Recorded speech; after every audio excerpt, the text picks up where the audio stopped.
Chapter 8. All the commandments which I command thee this day shall ye observe to do, that ye may live and multiply, and go in and possess the land which the Lord sware unto your fathers. And thou shalt remember all the way which the Lord thy God led thee these 40 years in the wilderness, to humble thee and to prove thee, to know what was in thine heart, whether thou wouldest keep his commandments or no.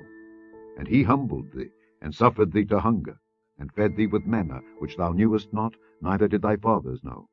that he might make thee know that man doth not live by bread only, but by every word that proceedeth out of the mouth of the Lord doth man live. Thy raiment waxed not old upon thee, neither did thy foot swell these 40 years. Thou shalt also consider in thine heart, that as a man chasteneth his son, so the Lord thy God chasteneth thee.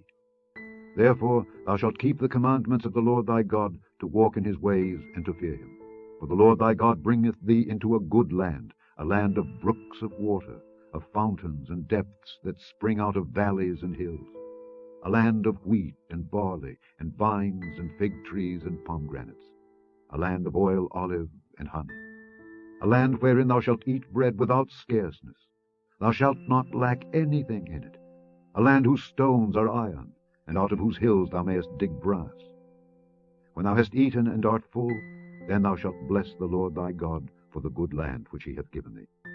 Beware that thou forget not the Lord thy God, in not keeping his commandments and his judgments and his statutes, which I command thee this day, lest when thou hast eaten and art full, and hast built goodly houses and dwelt therein, and when thy herds and thy flocks multiply, and thy silver and thy gold is multiplied, and all that thou hast is multiplied, then thine heart be lifted up, and thou forget the Lord thy God, which brought thee forth out of the land of Egypt from the house of bondage, who led thee through that great and terrible wilderness, wherein were fiery serpents, and scorpions, and drought, where there was no water, who brought thee forth water out of the rock of flint, who fed thee in the wilderness with manna, which thy fathers knew not, that he might humble thee, and that he might prove thee, to do thee good at thy latter end. And thou say in thine heart, My power and the might of mine hand hath gotten me this wealth. But thou shalt remember the Lord thy God, for it is he that giveth thee power to get wealth, that he may establish his covenant which he sware unto thy fathers, as it is this day. And it shall be, if thou do at all forget the Lord thy God, and walk after other gods, and serve them, and worship them,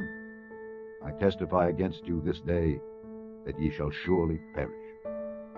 As the nations which the Lord destroyeth before your face, so shall ye perish, because ye would not be obedient unto the voice of the Lord your God.